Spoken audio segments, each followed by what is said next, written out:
Silly season madness. Is it truly a thing in real estate where everything just goes bananas? We've brought in Amelia from realestate.com.au to tell us what the true facts are. Stay tuned.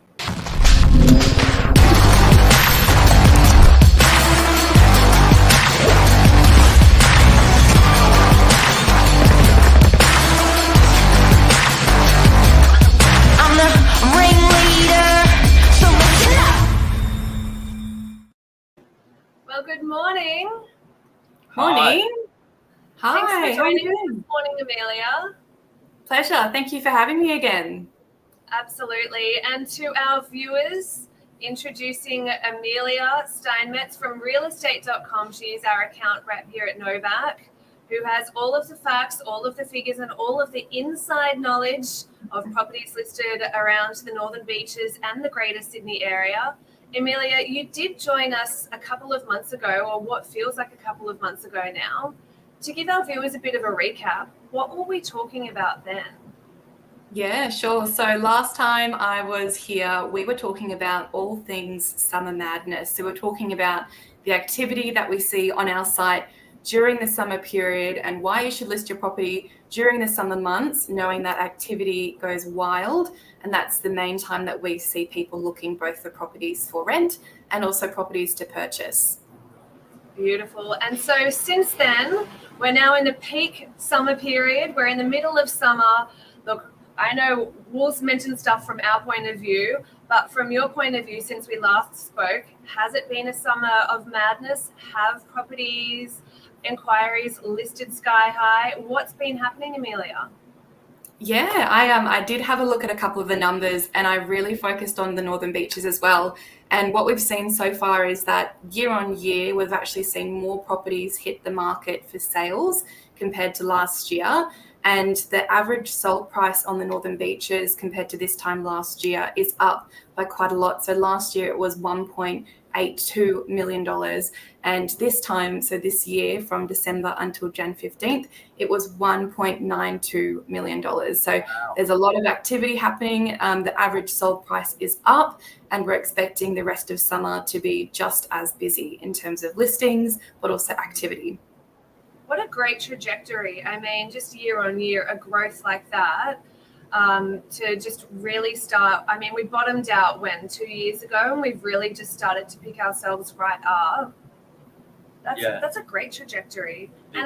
Do you think, Amelia, that the incredibly low levels of stock that are currently available on the market has helped to significantly increase that sold price? Yeah, definitely. So there's obviously been less stock on the market right now. And what we've seen in previous years is that sort of from mid-January, that's when a lot of the stock do come onto the market. But because there's been that sort of lack of supply, that's what's sort of driven up that sold price. And as we said, we've seen a result of a higher average sold price on the Northern Beaches compared to last year. And that's basically people sort of snatching up the stock that is available. So it's really exciting to see that there's a lot of buyer activity at the moment on the Northern Beaches. I've got a question. As an owner, and if I was listing my property for sale, what are the key dates to work towards? Because it seems like you were saying a lot of the stock starts to come back at a similar time. Obviously, I think agents have quite a large impact on that. Is it Jan 15th? Is it Australia Day? End of January, start of February? Is there a particular day that realestate.com goes, wow, we're back in business, this is when everyone's back to work almost? Based on the numbers, it is sort of from the 15th of January, we do see that new stock hit the market. But when I was last on your morning live minutes, I was actually saying that December is a really good time to list your property because we find that the majority of people that are looking in December then go on to inquire on the property in January. So people sort of browse in December and then they start making moves in January. But to answer your question, it definitely seems that the majority of the stock does come on in the summer months, sort of from that mid-January period. And I think that's normally when people start to come back to work and people have returned from holidays and they're trying to get back into the swing of things. But I think traditionally when we all sort of thought that stock would come back on after Australia Day, that sort of changed and stock's coming on earlier than that now. Yeah, okay. So I guess this is kind of the week where it happens then. we're pretty much there now. So Yeah. I think with the buyer, it's exciting, right? There's going to be a little bit more stock coming in. As an agent, if you've got existing campaigns, you just need to be proactive in making sure they're refreshed maybe, and looking 10 out of 10 to compete with some new properties coming into the marketplace. Yeah, absolutely. One thing we've seen as well, which I loved, and obviously we don't have the stats from this year just yet, but looking at last summer. So last summer we saw a huge amount of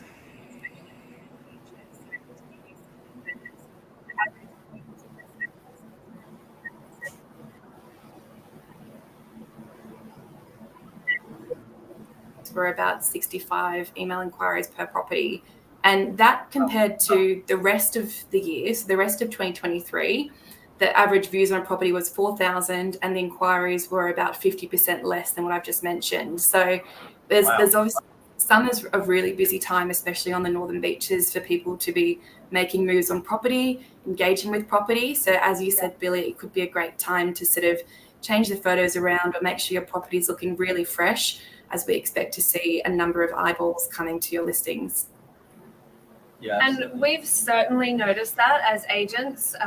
We didn't close our doors over that Christmas New Year period, and the level of inquiry that came through on each property, regardless of whether it was a $17 million listing or an entry-level $750,000 apartment, the inquiry levels just went gangbusters. Yeah.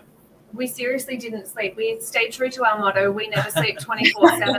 We were answering those inquiries day in, day out, at any time of the day as well. And it did sort of trickle through to open home numbers as well. Yeah. That's always a really good measure for us as an agent as to where a property is sitting in the market, and also the direction in which we're heading in. Because when you're getting 10, 15, 20 groups through an open home, doesn't matter what stage in the property cycle we're in, it's always a really good indication that there's a lot of buyers around. There's competition there, and the sentiment's positive. There's people that are out there making moves, making offers. So that was always really, really important for us to sort of recognise that every open home we were conducting, there was at least 2 handfuls of groups, families coming through. Yeah, whereas previously, 4 weeks prior to that, we might not have seen many people come through the door at all. And I think that's just, like we said, the low stock numbers coupled with what is a really madness time in the world of real estate.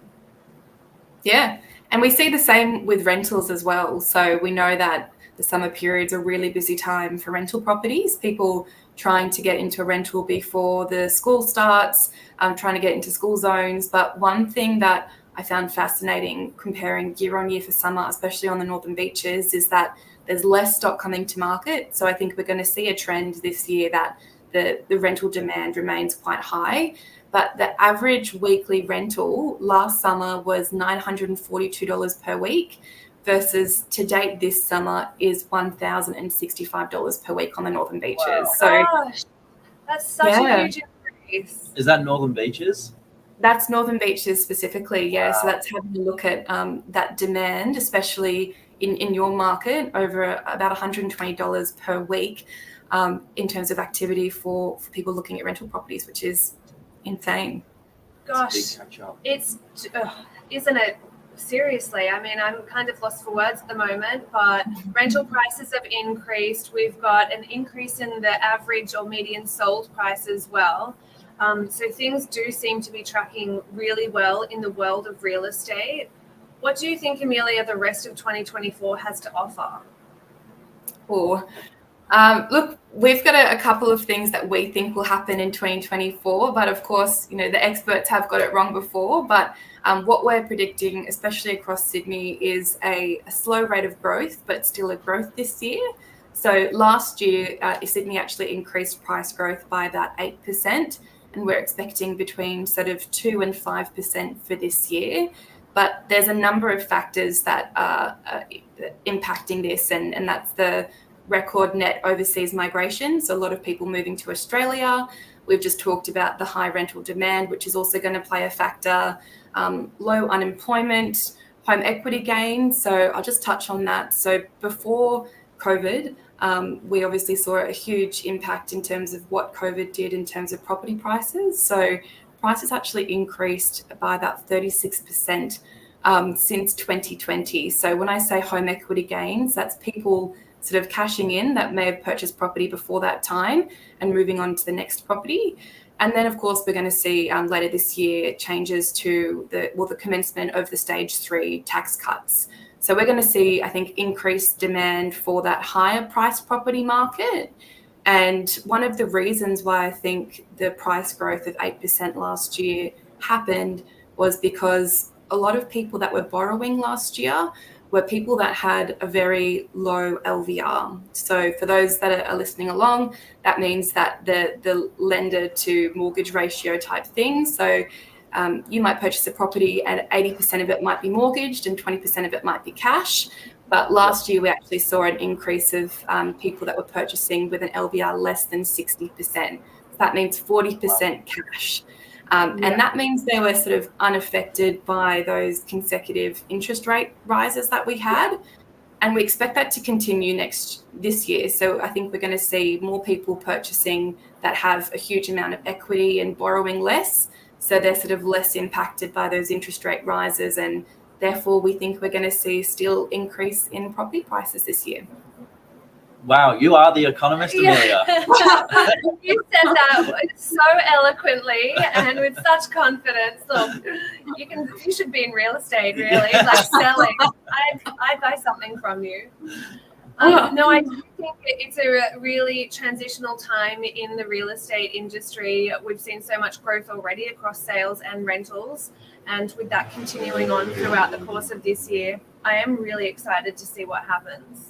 Yeah, that's a brilliant insight though, and it's a great outlook to have from someone from realestate.com.au, the biggest property portal probably in the country. I'd say I'd love to know if there's anyone else that's trumping you guys at the moment. Domain's obviously up there, but you guys have got the insights, and sometimes the facts and figures we can't see, but we're hearing on the ground. It's always good to know that it's supported, with the analytics a number of months later.